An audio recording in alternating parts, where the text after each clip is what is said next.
Hey, what's going on? It's your boy BT, and I came here to talk some boxing with the thousands of True School Sports subscribers. What's going on, guys? Now, a lot is on my mind, a lot boxing wise. I just got done doing my 5 hour, 6 hour, however long it was, live fight reaction. If you weren't there, you missed it. It was a great time. We had a lot of great time. We had a great time, all 2,000 plus of us. It was amazing. It was a good night of boxing. So I'm here, obviously.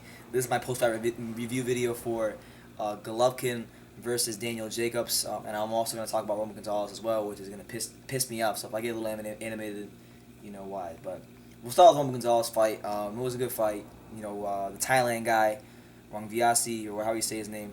I knew it wasn't going to be a kickoff for Roman. A lot of people said he wasn't fighting nobody.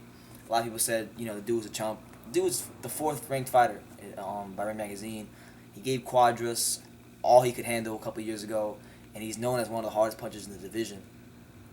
Has 30 knockouts in like 44 fights or something like that. So it wasn't going to be the type of fight Roman could just, destroy the dude. I knew he was going to have some problems. And he got knocked out. He had him early. He got knocked out in the first round. Hits the canvas for the first time in over a decade. In a decade, and as a Roman Gonzalez fan, I'm still my favorite fighter. I'm thinking to myself, Roman is he gonna get stopped? Is he gonna get knocked out in this first round? Because the dude was bigger than him. The dude had how many Pacquiao has big calves? The dude had big calves as well, like Pacquiao kind of. And Roman, literally, from the moment he got knocked down, right after he got up after the knockdown, he just from what I saw, he was just a new fighter. He was the Roman Gonzalez that was pound for pound number one in the world, and he was just like laser, like Max Kellerman says, like his offense, his combination punching, it was like laser guided missiles, and he just started landing at will. And one thing that kind of worked out in his favor was that Roman Viasi wasn't moving; he didn't have no head movement. He was also a guy that Roman had more foot speed than, so he could always step around him and create new angles, and he did that throughout the whole fight.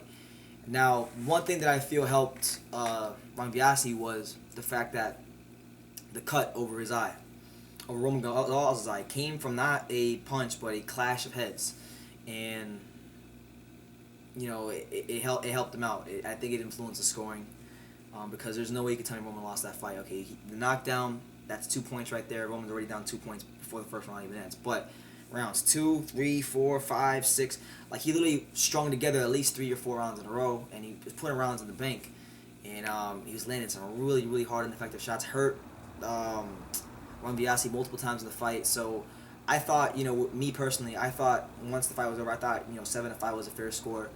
Once they got to the cards, there's always that in the back of my mind. There's always that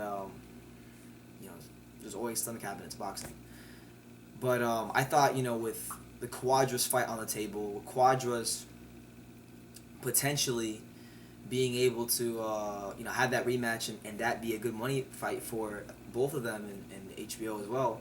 I thought, hey, well, he did enough to win, but that'll also play a factor in it, and the WBC as well. And that didn't happen. Roman got robbed. He won that fight. There was a competitive fight. There was competitive rounds, but he won the fight, and I believe he got robbed. Now, I'm not going to take any credit away from Ron Viasi. He gave Roman the toughest fight he's had in years. I would even say more than Quadras, because Quadras, well, I don't know. Yeah, actually, yeah, because he's a sharper puncher than Quadras. He was able to put Roman on his behind, which is something that nobody's done since Roman Gonzalez was like a newly turned pro in Nicaragua. I believe last time he got knocked out was his 4th or 5th pro fight or something like that, by some random Nicaraguan dude.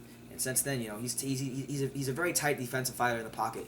And the only reason I'm really mad about it, because I'm not mad about the fight. I'm not mad about the fact that he lost. The fact of the matter is, most of the best fighters lost. And if you're someone like Roman Gonzalez, who consistently fights the best fighters in your weight class, and you move up weight classes and you're in your 4th weight class, I'm thinking, hey, you might lose. It's not like I thought he was going to be undefeated and go 100-0. It was very possible for him to get beat at 115, and it happened. I didn't think he actually got beat, but the judges saw it another way. Roman Gonzalez, though, the reason I'm mad about the reason he lost is because people, excuse my language, but people who don't know shit about boxing, who don't watch the small weight classes and know the history of the guys he beat, for example, Boxing Ego, big channel, 65,000 subscribers, whatever. He made a video a while ago, and I had my video where I went off on him, and he didn't know what Kiriagashi was. And how can you call yourself boxing expert? I'm not saying I'm a boxing expert because there's still things I don't know about boxing. Honestly, I don't feel like anybody's an expert in boxing unless you've been boxing training or teaching for 30 or 40 years. But as far as like media members go, you can't call yourself an expert and not know who Akira Yagashi is, because that dude was a lineal flyweight champion and Roman knocked him out. Same thing with Yutaka Nida, who was the second best minimum weight fighter for many years behind Ivan Calderon, who was a pound fighter. You know, some of the guys he beat when he came here to the States. You know, yes, they were on the older side of their career, but still top 10 credible fighters. You know, Valoria, McWilliams Arroyo, Sosa. You know, there was Roman's beat a lot of good fighters, and I've already gone into that. I don't have to talk to you guys and be blue in the face about that. I've made so many hour-long videos about the guys he's beaten and their history. So if you want to go see that, you know, it's on the channel. But I'm just mad because Roman Gonzalez is truly a great fighter. He truly is a great fighter, man. A lot of you guys ask for these fighters to challenge themselves, right? And he finally, you know, he's been challenging himself for years, but you guys don't see it that way because you don't know shit about boxing. So that makes me mad. Now you're gonna say, well, look what happened. He was a hype job. That's what's gonna make me upset because he's far from that, and that fight proved it. You know, he got knocked down and he dominated the next 3 rounds easily. 3-4 rounds, he dominated him. Dominated the guy, overwhelmed the combinations. So I don't want to hear about how you think he wasn't this and he wasn't that. Regardless if he lost, I'll still put him on pound list. He lost to a good fighter. I'll shoot him down 5 or 6 spots on my pound list. He's go from number 1 to 6 or 7. So you know, until and he didn't get dominated. I don't think he lost that fight, but I can't put him at number 1 anymore, obviously. So you know, shout out to Thailand guy, Biasi. You know, hopefully he gets a rematch with Quadras. And honestly, this is how I really feel, because I've always thought this to myself, but I never really said it. Like, Carlos Quadras is a Mexican fighter, a guy who is exciting to watch, a guy with a great personality, a guy that you can that will sell tickets if he's marketed properly. And part of me just feels that the WBC didn't want that Roman Gonzalez Quadras fight to happen again, because Roman would beat him again. He would have beat him again. And then now Quadras can go into a big fight with an Estrada or a Noye, and if he's able to somehow win that fight or get a decision, then this dude's gonna be one of the biggest stars in boxing with the Mexican fan base behind him. So it's like, I don't know, man. It's a lot of stuff to take in. I'm kind of a bit emotional right now. I do like because Roman Gonzalez, he got robbed. In my opinion, he got robbed at a chance to make history, which is not necessarily passing Floyd or Rocky Marciano, because those are guys from separate weight classes. But the guy I'm talking about, Ricardo Lopez, to catch Ricardo Lopez in his 51-0 mark, I thought Roman was definitely going to do it. Unfortunately, he did it. It's almost kind of like on a way lesser scale. Well, Larry Holmes was going to catch Marciano's record, and he got robbed against Michael Spinks. So, in the eyes of some people, he got robbed.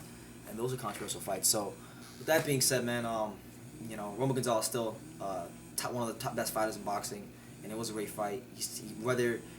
Honestly, that was the main event to me. That entertainment-wise, that was the main event. It lived up to, it surpassed expectations as far as excitement goes. Nobody really was checking for that fight like that. They just thought Roman was gonna run through the guy, and I was sitting here saying, well, look, the Thailand dude can punch, and he showed it. So, good fight. Congratulations to Rang Biasi. No hate here.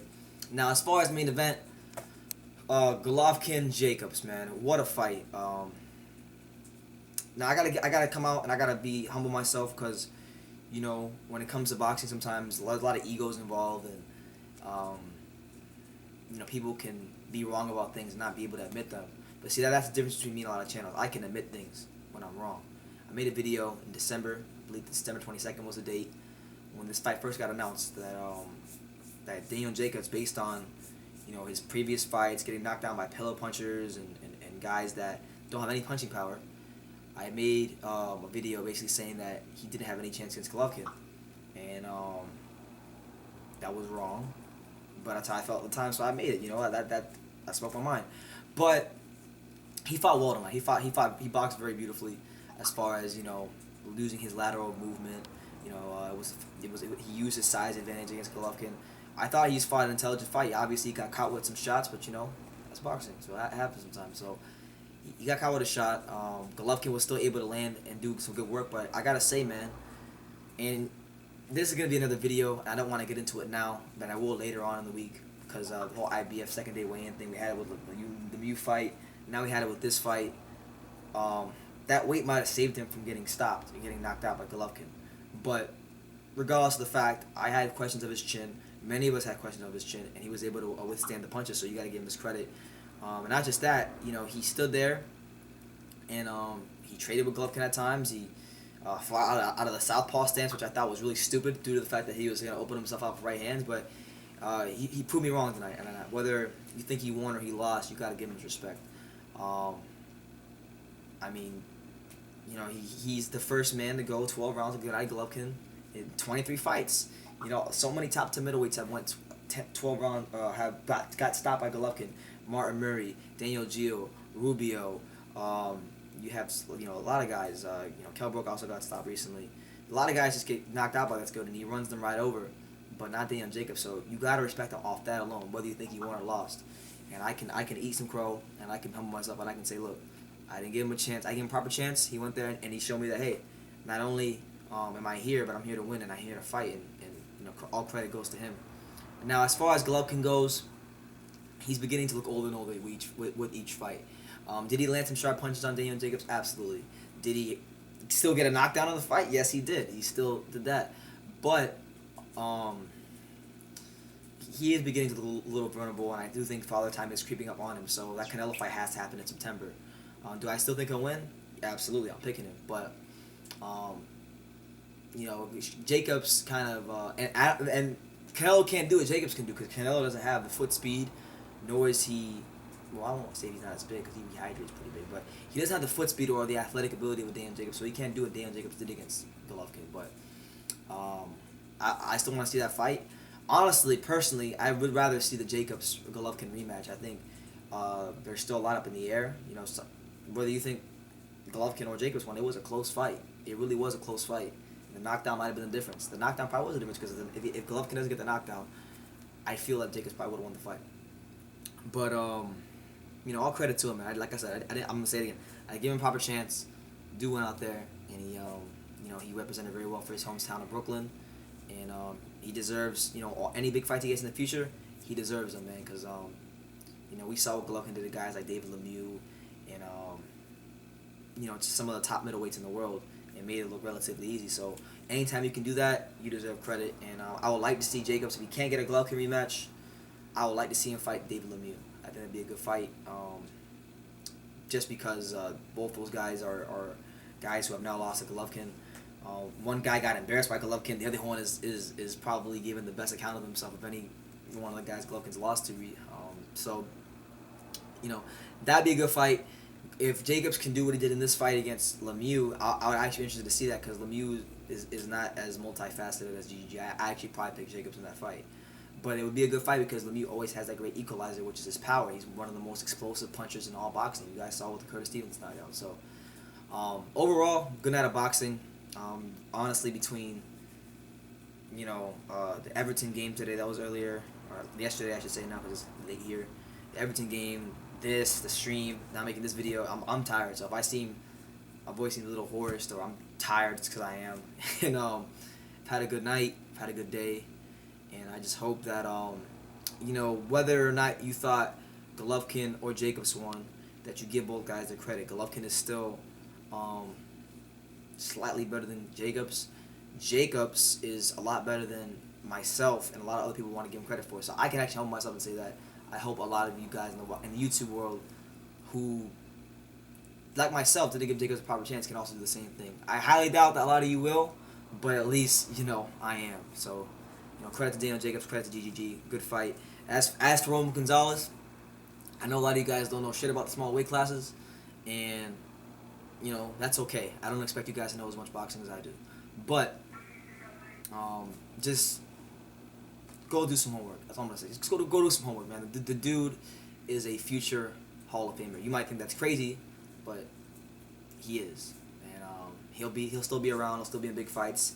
I think now with him taking a loss on paper, if Wang Biasi doesn't give him the rematch, then you're looking at potentially a couple options. Either they might still do the rematch of Quadras because it will still be a good fight and it still will do good numbers by itself, by the way, as a main event. Or a rematch with Estrada. You know, there's a lot of options out there for Romo Gonzalez. Personally, I would take a tune-up fight. The dude's been fighting so much top-level competition. The dude needs a tune-up fight. And I hate saying that for any fighter, but it's a fact. He fought the number 4 guy in the division in Rong Biasi, one of the hardest punchers in the weight class. He fought Carlos Cuadras, who was number 1 at the time, with no tune-ups. First fight at the weight. Fought Carlos Cuadras. He's fought Estrada. He's fought Gloria. He's fought Nagashi. He's fought Nita. He's fought, some of the best fighters around his weight. He's fought them all, with the exception of Rong Biasi. On paper, he's beat them all. So I think he deserves a tune-up fight. Get a win, get his confidence up. And another thing too is he responded really, really well. This is the first fight he had since his trainer Arnulfo Obando died. His trainer for his whole career passed away like 2 or 3 months after the Cuadras fight. And mentally, I saw Roman in December, not too long after that. And when I interviewed him, he just looked depressed. Roman looked depressed.